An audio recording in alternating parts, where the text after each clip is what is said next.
If you saw a picture of 3-year-old Hazel Holman, you'd see a bright-eyed little girl with a huge, infectious smile. In photos, she's cherished by her father, living a seemingly happy family life in Bellingham, Washington.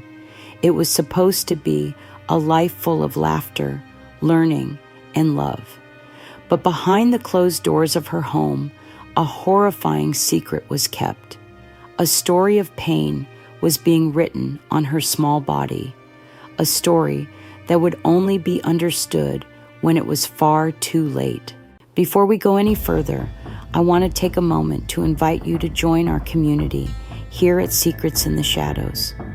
If you believe stories like Hazel's need to be heard, to shed light on the truth and honor the voices that have been silenced, please subscribe, click the like button, and turn on the notification bell so you'll never miss when we bring another case into the light. Your support helps us reach more people, spread awareness, and make sure these stories are never forgotten. Now, let's begin. The monster this little girl saw every day wasn't hiding under her bed. It wasn't in her closet. It was the woman her father had trusted to protect her. On November 27, 2019, a frantic 911 call came in about a terrible accident. A toddler was unresponsive, possibly from choking. It sounded like a straightforward, though tragic, emergency. But when doctors got a closer look, the story of a simple accident unraveled, revealing a history of unimaginable cruelty and the ultimate betrayal. The 911 call reported a toddler in cardiac arrest. Kamee Dixon, the 27-year-old girlfriend of Hazel's father, was the only one with her that morning. She told first responders a panicked story. She'd found Hazel unresponsive and thought the little girl had choked on some food. She claimed she did what anyone would do in that moment of terror, trying to clear an airway and performing CPR while she waited for help. Hazel's father was at work, completely unaware of the nightmare unfolding back at home. Hazel was rushed to St. Joseph Medical Center, where the medical staff worked desperately to save her. But right away, they saw a chilling red flag. Doctors discovered Hazel was suffering from a severe brain bleed, and there were no obvious signs of choking. This was not a simple choking incident. This was something far more sinister. Hazel was immediately airlifted to Harborview Medical Center in Seattle for specialized care, but the damage was catastrophic. The official story, the one Kamee Dixon told, was that this was all a tragic accident, but the medical evidence was already telling a much different, much darker story. As Hazel fought for her life, investigators started looking deeper into the life of this beautiful little girl and the woman who was supposed to be keeping her safe. At Harborview, the awful truth became impossible to deny. Neurologists diagnosed Hazel with severe brain injuries consistent with abusive head trauma, what's more commonly known as shaken baby syndrome. Doctors concluded that the fatal assault had happened just moments before she lost consciousness on the morning of November 27th. This diagnosis opened the door to a full-blown investigation. As detectives and child protection services dug into Hazel's life, a horrifying pattern of abuse emerged. The brain injury that killed her wasn't a one-time thing. An autopsy would later reveal dozens of injuries covering Hazel's small body, all in different stages of healing.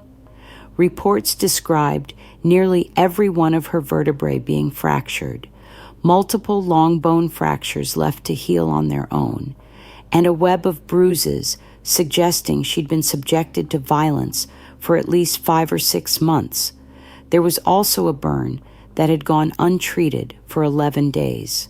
The investigation painted a grim picture. Prosecutors argued that when Hazel had visible bruises, she was deliberately kept hidden away from family, friends, and even daycare. Anyone who might have noticed the abuse and stepped in.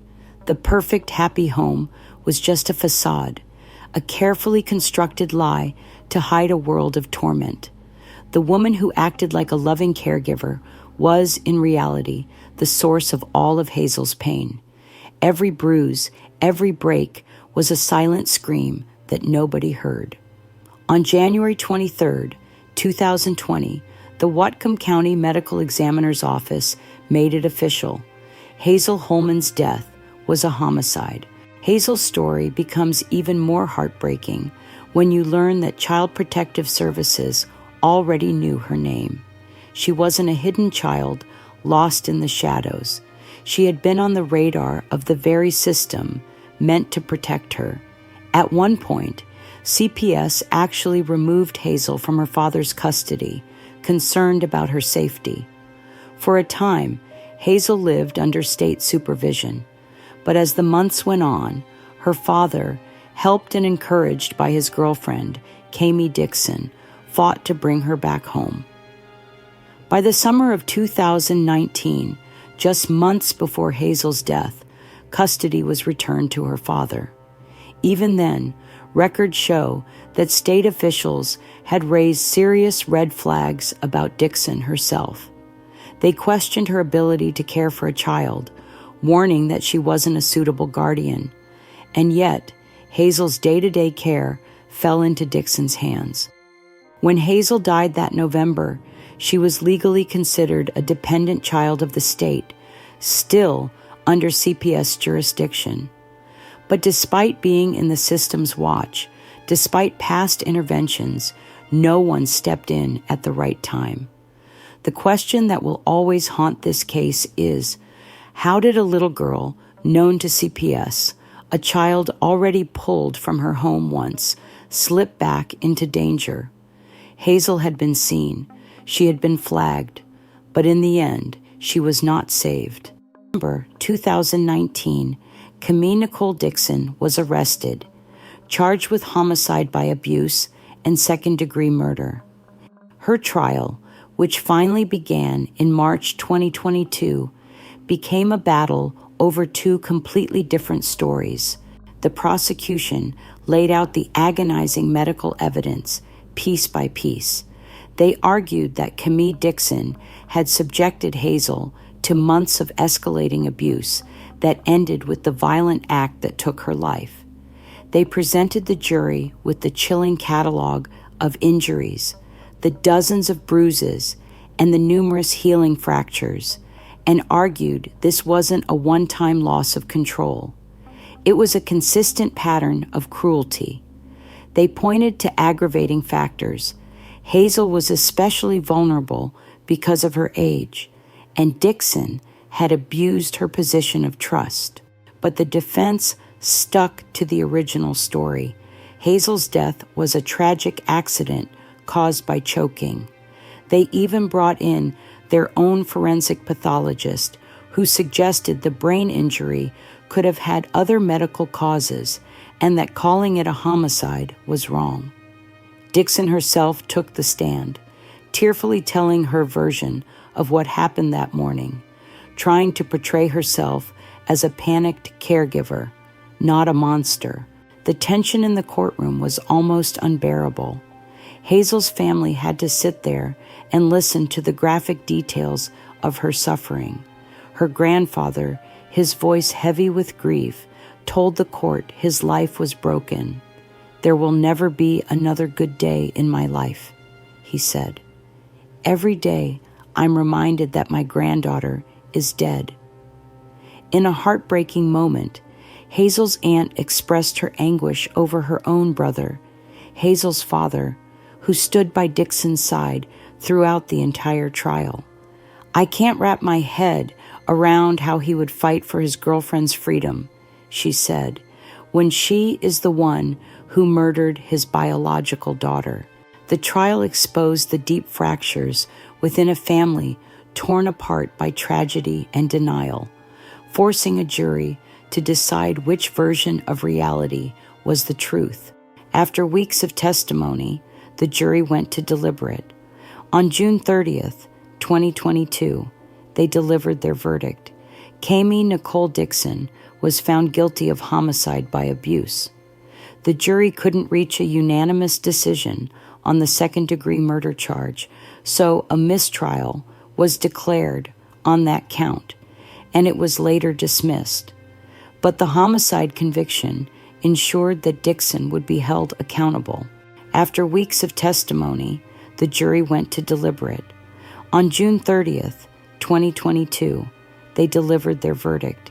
Kamee Dixon was found guilty of homicide by abuse.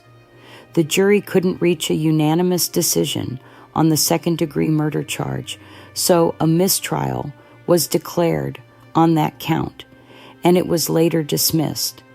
But the homicide conviction ensured that Dixon would be held accountable. On August 2nd, 2022, it was time for sentencing. The prosecution, arguing that the extreme cruelty and betrayal deserved a severe punishment, asked for 57 years. The defense argued for a sentence closer to the standard range of 22 to 29 years. The judge, David Freeman, spoke of the profound grief that filled the room. He acknowledged the aggravating factors, that Hazel was particularly vulnerable, and that Dixon had used her position of trust to isolate and harm her. He said these were substantial reasons to go far beyond the standard sentence.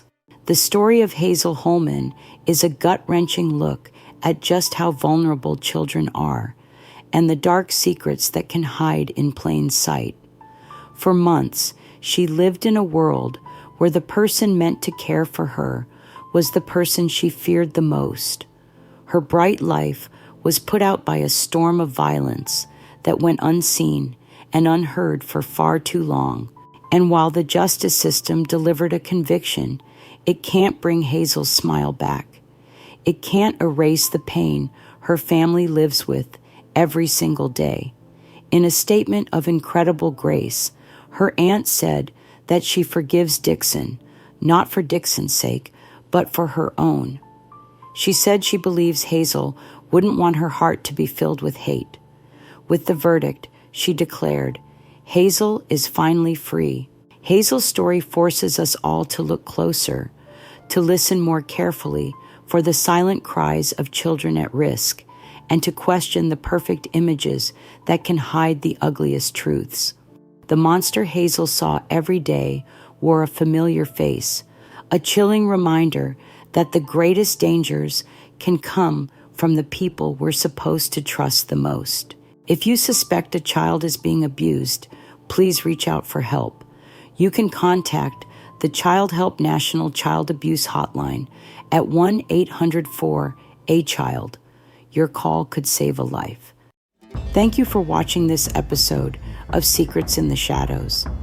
If Hazel's story touched you, please take a moment to subscribe, like this video, and turn on the notification bell so you never miss the next case we cover. Your support helps us share more stories, spread awareness, and give a voice to those who can't speak for themselves. I appreciate you being here, and I'll see you in the next video.